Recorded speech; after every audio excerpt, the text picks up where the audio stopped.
Et donc l'objectif de cette vidéo est de réaliser un suivi cinétique à l'aide de Capstone. Donc là nous allons prendre l'exemple d'une réaction de suivi par spectrophotométrie.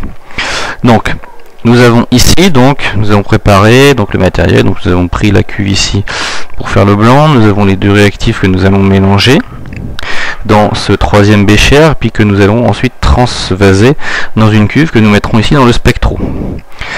Le spectro, nous avons pris ici les données donc derrière le spectro, là, donc la sortie, donc le plus et le moins, qui est relié ici à l'aide sur l'entrée qui s'appelle entrée 10 volts Mac plus ou moins de l'interface SparkLink. Cette interface SparkLink étant elle-même reliée à l'ordinateur. Donc une fois que nous avons ça, nous allons sur l'écran que vous aurez de base dans Capstone. Vous arriverez donc sur cet écran par défaut. Une fois que vous voulez faire le suivi cinétique, il faut donc cliquer sur graphique. Ce graphique, vous devez sélectionner la grandeur que vous voulez suivre. Ici, nous allons suivre l'absorbance donc en fonction du temps, sauf que en fait le spectrophotomètre, nous allons mesurer en fait la tension. Mais il y a un rapport entre l'absorbance et la tension qui est ici de 1. Donc c'est pourquoi ici je vais mesurer la tension qui sort donc de ce capteur de tension SparkLink en fonction du temps. Donc ensuite les paramètres à modifier. Donc je resterai en mode continu. À partir du moment où je clique sur enregistrer, ça enregistre. Le paramètre important ici est la fréquence d'échantillonnage. Donc si je mets 10 Hz, ça veut dire qu'en une seconde, je prendrai 10 points.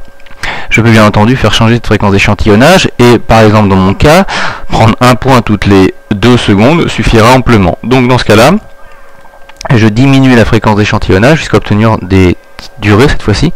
Donc là j'ai 5 secondes. 5 secondes, cela signifie que en gros le logiciel prendra toutes les 5 secondes la valeur de la tension correspondant à l'absorbance. Donc là je suis prêt. Il n'y a plus qu'à lancer, donc je mélange, pendant que vous ne le voyez donc pas en ce moment, mais là je mélange les deux réactifs, je transvase dans la cuve. Donc là ça y est, j'ai mélangé les deux réactifs, je clique sur enregistrer, je mets la cuve, et là j'ai mis la cuve dans le spectro, donc la prochaine valeur qui sera prise aura certainement donc une valeur. Donc là regardez bien, donc nous sommes au bout de 15 secondes, il a bien pris 3 points de valeur. Donc la valeur affichée par ici le spectrophotomètre est d'à peu près donc 0, moi je lis 0,246 donc sur le spectrophotomètre, alors qu'ici donc on est bien à 0,25, donc les valeurs sont cohérentes.